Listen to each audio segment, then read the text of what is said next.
one of the biggest struggles that I've experienced amongst dating neurotypicals is the communication. So, as you guys know, a common thing amongst neurodivergents is oversharing and also investing so much time into our loved ones' hyperfixation. So if they say, you guys already know my example, Avatar: Last Airbender. So if they say, I love Avatar: Last Airbender, I will go study all the details to learn about Avatar: The Last Airbender, so that way they could have we could have a conversation, a deep conversation, not like, who's your favorite character, like, okay, like, what's your favorite no, like, I want to know exactly like what it was that got you into this.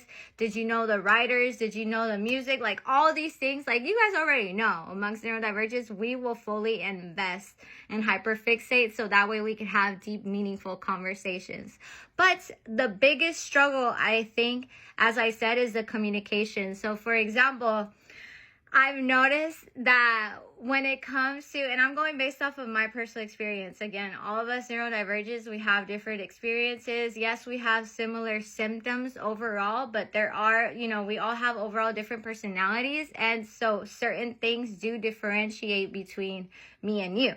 So again, sorry, I keep going in circles. So communication. So my biggest struggle is communication, because when I ask questions, because my brain does not process information that's being given to me like a neurotypical. So when I ask questions, it's seen as argumentative. So for example, if someone's telling me something like Neutrogena is the best body oil, I'm going to say like, okay, like, so you're saying Neutrogena is the best body oil. Okay, so why do you think it is the best body oil? Like, is it the texture? Is it the ingredients? Is it because it's a well-known brand? Or like, what about it? And it's like, well, it's just because it's the best. Like, it's promoted the best. Like, okay, but so why? So do you think it's because of the marketing that makes it the best? Or do you think it's because of the ingredients that makes it the best? And so in order for me to understand what is being said,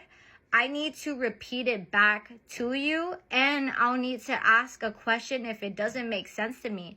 And it's not that again, it seemed like, oh, do you think I'm lying? Or it's like, why don't you believe me? It's like, no, it's not that. It's just, I'm not, like, I need to fully understand what is being said. Otherwise, my brain will not retain any of this information. So for me, it's because I am listening to what you're saying, and I want to, I want to believe you, and I want to understand what you're teaching me. But if it doesn't make sense logically to me, or if you don't give the reasoning behind it, I won't make, I'm going to forget this, and I'm not going to believe it. So that is commonly, unfortunately, seen as argumentative amongst neurotypicals.